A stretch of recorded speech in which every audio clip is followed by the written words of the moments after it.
C'est la mini-flotte Colbert qui expose cette année, qui fait une exposition avec en même temps son anniversaire. Nous fêtons les 50 ans cette année. Et donc, comme l'année dernière, ça a été un tel succès que les élus ont demandé qu'on renouvelle l'exposition. Et donc, nous l'appelons le show de modélisme de Courtavon. Et effectivement, c'est un très grand succès cette année aussi. Nous exposons donc, vu que c'est la mini-flotte Colbert, en priorité des bateaux. Mais vous avez aussi, nous avons une section camion dans l'association, donc il y a une belle piste de camion. Il y a une piste de crawler, ça c'est les véhicules 4x4, des Fender, un Jeep et tout ça, avec un vrai parcours. Nous avons des avions d'exposer et après nous avons construit un petit bassin de 10 mètres x 10 s'il y a trop de vent sur le plan d'eau pour faire des démonstrations à l'extérieur. Nous avons le grand nombre vient de Suisse, après il y a des Allemands, le plus loin c'est du Luxembourg et du Grand Est. Ça commence très jeune, si je prends mon cas, j'ai commencé avec des maquettes Revell, dont la Calypso de Cousteau, c'était de mon âge. J'avais un peu 16-17 ans. À l'armée, j'étais en Allemagne, je suis tombé dans une commune à Rastatt qui avait un magasin de modélisme avec des gros bateaux. Et là, j'ai construit mon premier bateau-pompe et c'était parti. Le hasard a voulu qu'il y avait un club à Saint-Louis. Moi, j'habite Huningue, c'était super et j'étais mordu jusqu'aujourd'hui. On peut faire ça toute sa vie. Maintenant que je suis à la retraite, j'ai plus de temps et je construis maintenant d'après plan carrément. C'est la passion de répliquer le réel. Si on construit tout soi-même, les prix sont raisonnables. Le plus cher, c'est peut-être tout ce qui est l'électronique qu'il faut mettre à l'intérieur. La télécommande, ça c'est ce qui est le plus cher. Mais en point de vue télécommande, on peut aussi reprendre la même pour un second, troisième, quatrième bateau sans problème. Il n'y a pas de limite, c'est le libre choix à chacun de construire ce qu'il a envie. Certains veulent faire des bateaux un peu de course, là, les Sea Jet, d'autres des bateaux qui existent vraiment. C'est au choix de chacun, libre à chacun de faire ce qu'il veut. Nous, on fait partie de l'aéromicroclub de Fafan, donc l'escadrille MS-49. On est basé donc sur 2 sites en fin de compte. Site de construction, on est à Fafan. Et puis le terrain, c'est à Montreux-Château, dans le territoire de Belfort. Nous, c'est les avions, tout ce qui vole. Et donc, on passe. En fin de compte, quelqu'un qui est intéressé, il vient. Donc, on commence à expliquer sur simulateur. Ils viennent, ça prenne, sans rien dépenser, d'accord. Ensuite, on passe, s'ils sont intéressés, au pilotage en double commande sur le terrain, puisqu'on ne peut pas voler ailleurs que sur un terrain qui soit accrédité, en fin de compte. Sont enregistrés, préfecture, direction de l'aviation civile et tout ce qui va bien. Donc toujours pareil, sans qu'ils déboursent. Et puis après, si ça les intéresse vraiment, pour une question d'assurance, à ce moment-là, on prend une licence. Puis la personne peut continuer à piloter en double commande, puis après lâcher tout seul avec les avions du club. Vous avez les tout petits où on fait du vol en salle. Donc nous, on n'a pas de quoi, mais les autres clubs dans le territoire ont des gymnases. Donc vous avez des avions qui font 60 cm d'envergure. Et puis là, j'ai un collègue qui est en train de construire un DC-3 qui, lui, va faire 6 mètres d'envergure. Donc c'est pas du tout la même échelle. En général, nos avions école, comme il y en a un là, c'est 1,60 m. 1,60 m d'envergure. C'est à peu près stable. Là, on a les motoplaneurs aussi. On se lance dans la partie motoplaneur. Alors c'est pareil. On peut avoir des motoplaneurs jusqu'à 6 mètres d'envergure. Pour l'instant, on n'a pas de remorqueur, ce qui fait qu'on ne fait pas planeur seul. Donc il y a aussi la partie hélicoptère, c'est un peu moins prisé. Pour un avion, quand ça nous plaît, si vous voulez vous équiper avec une radio, un avion de début, on appelle l'avion de début, un traîneur, on compter entre 300 et 400 euros.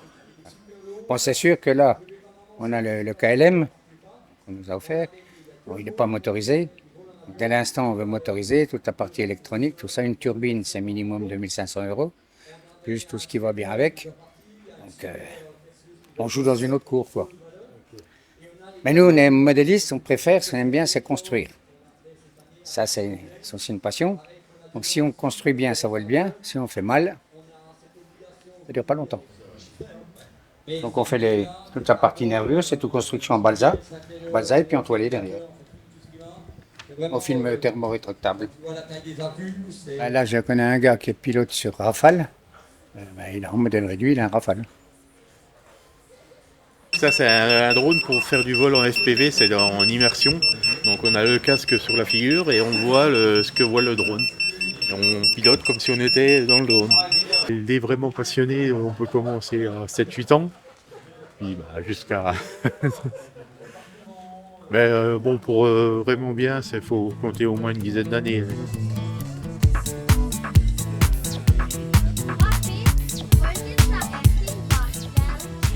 Il y a beaucoup d'affaires qui sont difficiles pour régler, pour voir le vent dans le voile, pour conduire. Ça, c'est s'intéresser à les voiliers et bateaux. Qu'est-ce que c'est cher? Cher est un grand mot. Je pense qu'on lui fait beaucoup seul. Pas tout acheter. C'est pas cher. C'est un hobby, un engagement. Ça fait plaisir. On a beaucoup de temps pour ne pas dans le restaurant ou le bar, mais à la maison. Et c'est le même prix.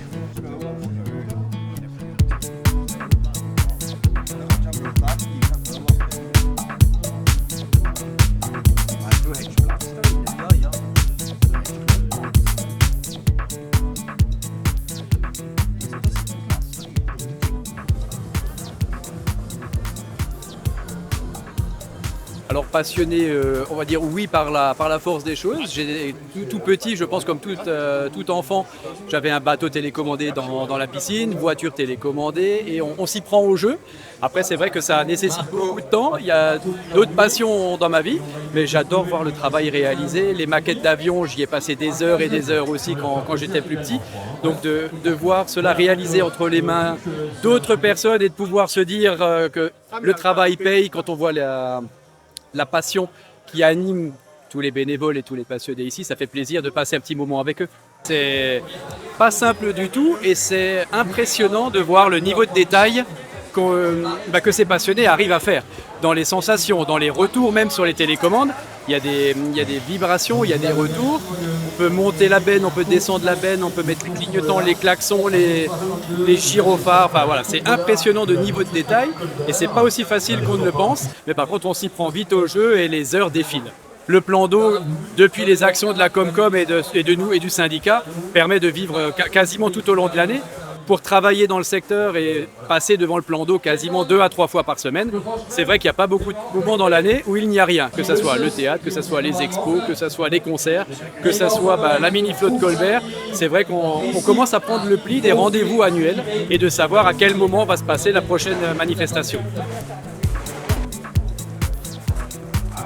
Vous voyez, il y a un système d'articulation avec des petites perles. Donc les vergues. Et après, on le couche. Et si vous voulez. Mais on est toujours tributaire du diamètre du goulot. La deuxième méthode, c'est la cape à l'espagnol, ça s'appelle. Donc tout le bateau est construit à l'extérieur, y compris la peinture, les bas, mais de façon qu'il soit tout démontable. Et chaque morceau correspond au diamètre du goulot, y compris avec les petits tétons et tout ça. Et après, pièce par pièce, on va reconstituer le bateau à l'intérieur, comme un pulse. On fait nos outils nous-mêmes, vous voyez. C'est une baleine de parapluie qu'on récupère. On ne les jette jamais, les parapluies, chez nous. Une corde à piano. Là, c'est une pince électrique avec des petites pinces crocodile. On enlève les petites dents et on arrive à faire des articulations comme ça. Donc on prend un objet, quoi que ce soit, on va les déposer, ou tirer un fil ou quoi que ce soit. Non, ça coûte pas cher. C'est tout du bois de récupération, du fil. Bon, aussi, il faut racheter du fil, mais c'est pas ça qui est... C'est pas monnayable, c'est pas... On me demande souvent, vous les vendez? Je peux pas. Parce qu'on met à peu près 6 à 7 mois à faire un modèle, suivant la complexité. Il y a beaucoup la fabrication, c'est beaucoup de pensée.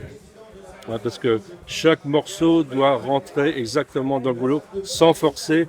Il y a risque de casse et là ce sera dramatique. Hein. Il y a beaucoup de travail avant.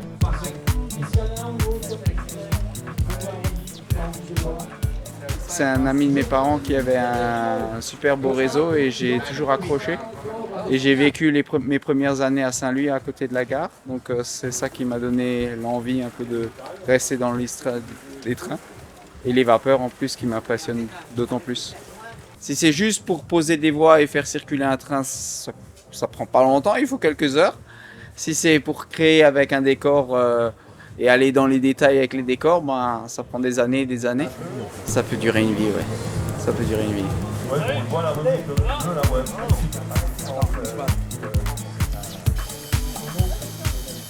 En fait, on a un problème au niveau des chenilles.